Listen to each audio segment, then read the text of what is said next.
নমস্কার, টগরির ক্রিয়েশনে আরও একটি নতুন রেসিপি নিয়ে চলে এসেছি। কাতলা মাছ। আজকের রেসিপি হচ্ছে কাতলা মাছ। কীভাবে বানাচ্ছি, কী কী দেবো, সব দেখিয়েও দেবো, বলেও দেবো। বন্ধুদের বলবো স্কিপ না করে পুরো ভিডিওটি দেখতে, আর ভিডিওটি দেখার সময় একটি লাইক অবশ্যই দিতে। এই কাতলা মাছ রান্না করতে মশলা আমি কী কী ব্যবহার করছি চলুন দেখিয়ে দিই। প্রথমে আমি আদা নিয়ে নিয়েছি, ধুয়ে কেটে নিয়েছি আদাটাকে ভালো করে। এবার এটাকে বেটে নেব। দিয়ে দিয়েছি টমেটো, এখানে আমি দুটো মাঝারি সাইজের টমেটো নিয়েছি পেঁয়াজ। সব পেঁয়াজ পেস্ট করব না, আমি এখানে 4টি পেঁয়াজ ব্যবহার করেছি। কাতলা মাছে আমি এখানে রসুন ব্যবহার করব না। আদা, পেঁয়াজ আর টমেটো বেটে নেব। তো দেখুন, আদা, পেঁয়াজ, টমেটো পেস্ট করে নিয়েছি।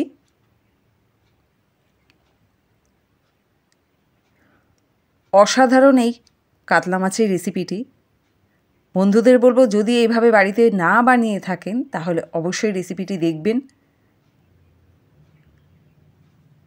আর কেমন লাগলো কমেন্ট করে অবশ্যই জানাবেন। এখানে মশলা নিয়ে নিচ্ছি কর্নফ্লাওয়ার, হলুদ আর লঙ্কার গুঁড়ো। আমি এখানে 3টে কাতলা মাছ নিয়েছি, সাথে নিয়েছি কাতলা মাছেরই ডিম। কাতলা মাছের ডিম আর কাতলা মাছেরই আজকের এই রেসিপিটা তৈরি হচ্ছে। দিয়ে দিচ্ছি এখানে স্বাদ মতো লবণ। দেশ বিদেশ থেকে যেখান থেকে ভিডিওটি দেখছেন, যদি ভালো লেগে থাকে টগরির ক্রিয়েশনের এই ছোট ছোট রেসিপিগুলো অবশ্যই কমেন্ট করে জানাবেন। আর নতুন বন্ধু হলে বলবো সাবস্ক্রাইব করে পাশে থাকতে।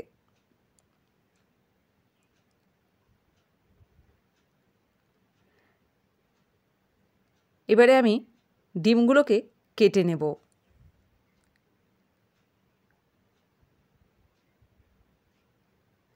একদম ছোট ছোট করব না, আর একদম বড়ও রাখবো না, তাই জন্য মাঝারি সাইজের ডিমগুলোকে এভাবে কাঁচি দিয়ে কেটে নিচ্ছি।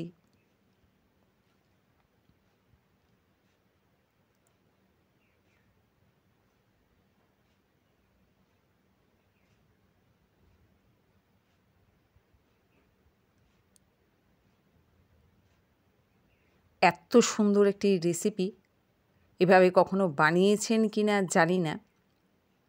এই কাতলা মাছের এই রান্নাটি যদি না বানিয়ে থাকেন তো আমার বন্ধুদের বলবো একবার ট্রাই করে দেখতে।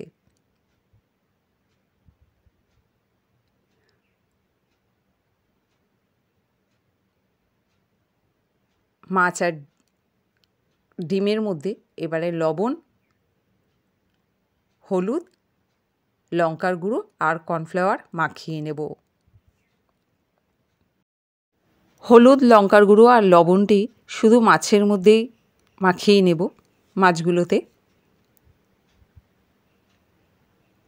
তো দেখুন, ভালো করে লঙ্কার গুঁড়ো, হলুদ আর লবণটি মাখিয়ে নিচ্ছি। মাছগুলোতে লবণ, হলুদ, লঙ্কার গুঁড়োটা ভালো করে মাখানোর পর এবারে আমি মাছের ডিমের মধ্যে লবণ, হলুদ, লঙ্কার গুঁড়ো আর কর্নফ্লাওয়ারটা মাখিয়ে নিচ্ছি।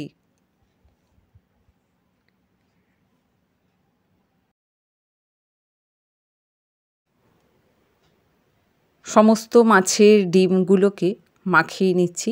একটু মাছগুলোকে একটু সাইড করে রাখি, নাহলে জায়গাটা ছোট হয়ে গেছে প্লেটটা।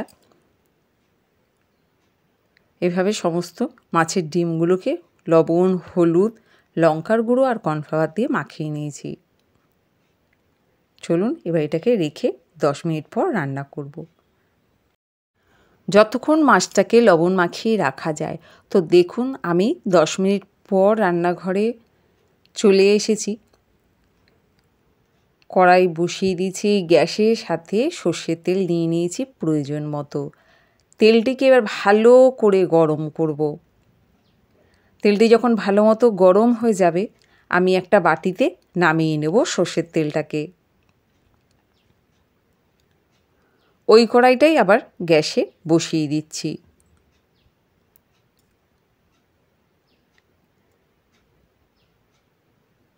এবার দেখুন যে মশলাটা আমি বেটে রেখেছিলাম, আদা, পেঁয়াজ আর টমেটোর যে মশলাটা বানিয়েছিলাম, সেটাই এই তেলের মধ্যে গরম তেলে দিয়ে দিচ্ছি।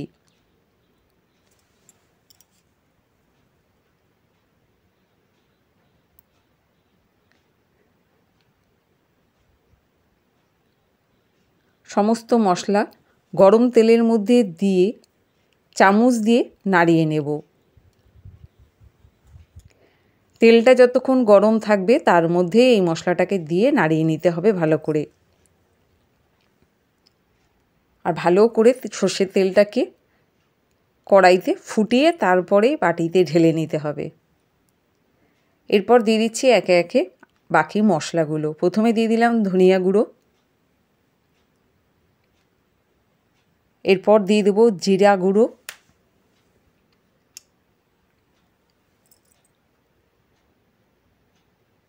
দিয়ে দিচ্ছি লঙ্কার গুঁড়ো।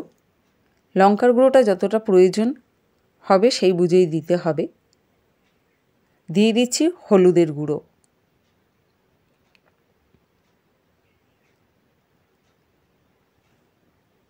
সমস্ত মশলা এবার ভালো করে আরও কিছুক্ষণ এইভাবে নাড়িয়ে নেব, যতক্ষণ না পুরো মশলাগুলো একে অপরের সাথে মিশে যাচ্ছে ততক্ষণ এইভাবে মিশিয়ে নেব।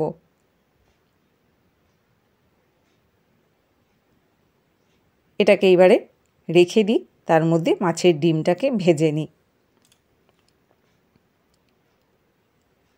ওই কড়াইতেই অল্প করে তেল দিয়ে মাছের ডিমগুলোকে ভেজে নিচ্ছি।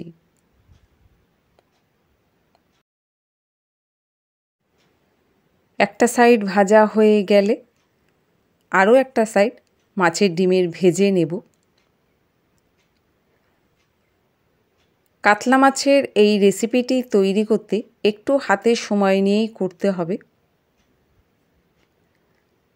আর আমি যে পদ্ধতিতে এই কাতলা মাছের রেসিপিটি আজকে বানালাম, এভাবে যদি তৈরি করেন অসাধারণ লাগবে খেতে। একবার বানিয়ে দেখতেই পারেন। যদি না বানিয়ে থাকেন এই রেসিপিটি, তো দেখুন এদিকে মাছের ডিমগুলো ভাজা হয়ে গেছে। আমি প্লেটে তুলে নিচ্ছি মাছের ডিমগুলোকে। সমস্ত ডিমগুলো এভাবে ভেজে নিয়েছি। এখানে আমি আর তেল ব্যবহার করছি না। মাছের ডিম ভাজার পর যেই তেলটুকু ছিল ওই তেলের মধ্যেই আমি দিয়ে দিচ্ছি কুচনো পেঁয়াজ, কুচনো পেঁয়াজ আর কাঁচা লঙ্কা।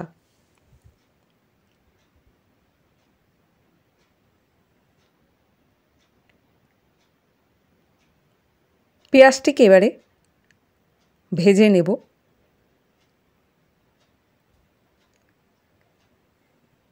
পোড়া পোড়া করে ভাজবো না, একটুখানি ভেজে এরপর দিয়ে দেব এই পেঁয়াজের মধ্যে কাতলা মাছ।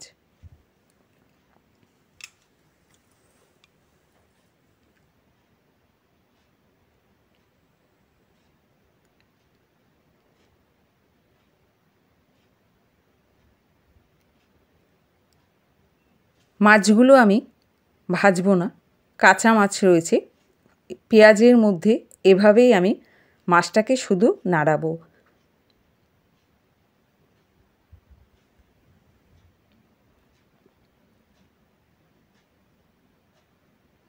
মাছটিকে এভাবে ততক্ষণ আমি এই হালকা আছে রান্নাও করছি এটা মাছটাকে, কাতলা মাছটাকে, যতক্ষণ না মাছের কাঁটা বেরিয়ে আসছে।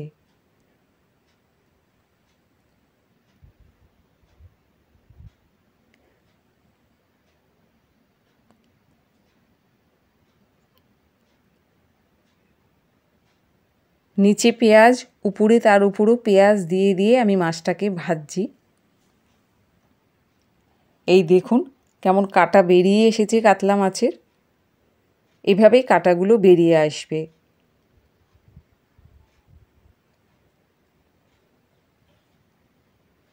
অল্প আছে আমি মাছটাকে এভাবে দেখুন কেমন সাদা সাদা ভাপা টাইপের হয়েছে। যখনই সিদ্ধ হয়ে আসছে মাছটা, কাঁটাগুলো বেরিয়ে আসছে।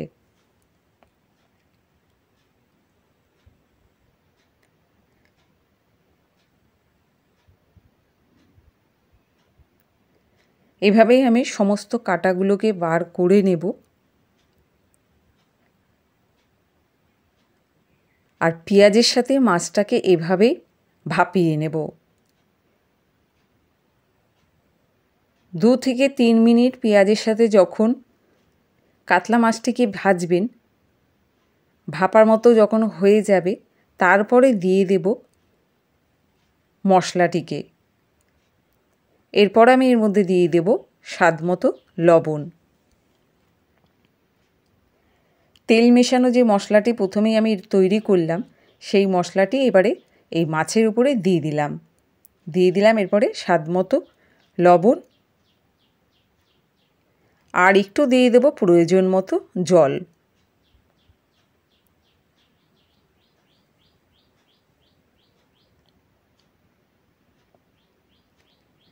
এবার একটু সাঁড়াশির সাহায্যে একটু নাড়িয়ে নিচ্ছি।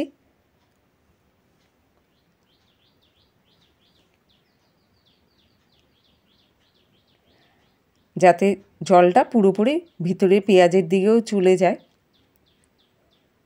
মশলাটি যাতে পুরোপুরি সমস্ত এপিঠ ওপিঠ দুদিকেই মশলাটাকে ভালো করে যাতে মিশে যায় মাছের সাথে, কাতলা মাছের সাথে। তো দেখুন এইভাবেই তৈরি করে নিতে হবে আজকের এই কাতলা মাছ।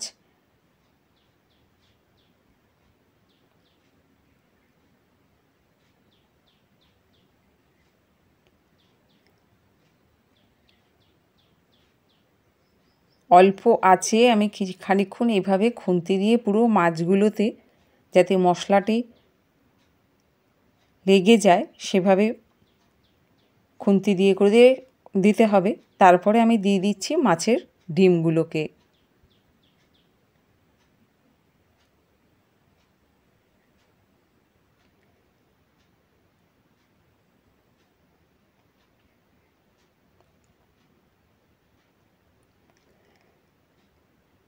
সাইড দিয়ে একটা একটা করে সমস্ত মাছের ডিমগুলো দিয়ে লো আঁচে 10 মিনিটের জন্য এভাবে ঢেকে রেখে দেব। 10 মিনিট পর দেখুন আমি ঢাকনাটাকে তুলে নিয়েছি। দেখুন মাছগুলো কি সুন্দর রয়েছে, ভেঙেও যায়নি, কাঁটাগুলো বার করে দিয়েছি সমস্ত। পুরোপুরি মাছটা ভালো মতো সিদ্ধ হয়ে গেছে। এবার আমি এটা প্লেটে নামিয়ে নিচ্ছি। বন্ধুদের বলবো এই কাতলা মাছের এই রেসিপিটি যদি না তৈরি করেন অবশ্যই বানাবেন একবার। অসাধারণ একটি রেসিপি এই কাতলা মাছের এটা। নতুন বন্ধু হলে সাবস্ক্রাইব করতেও ভুলবেন না। ভিডিওটি ভালো লাগলে অন্যকেও দেখার সুযোগ করে দেবেন একটি শেয়ার দিয়ে। খুব ভালো লাগলে তাহলে কমেন্ট করবেন আর একটি লাইক দিয়ে ভিডিওটি দেখবেন। আর আজকের এই কাতলা মাছের এই নতুনত্ব রেসিপিটা কেমন লাগলো কমেন্ট করে কিন্তু একদমই জানাতে ভুলবেন না। গরম ভাতে রুটি দিয়ে জাস্ট অসাধারণ, কি বলবো। রঙটাও ঠিক এরকমই এসেছে, যে ভিডিওতে বলে যে রঙটা এরকম হয়েছে মাছের কালারটা তা নয়, খেতেও অসাধারণ। আজকের ভিডিওটা এখানেই শেষ করছি। সঙ্গে থাকার জন্য অসংখ্য ধন্যবাদ। ফিরে আসছি পরের ভিডিওতে।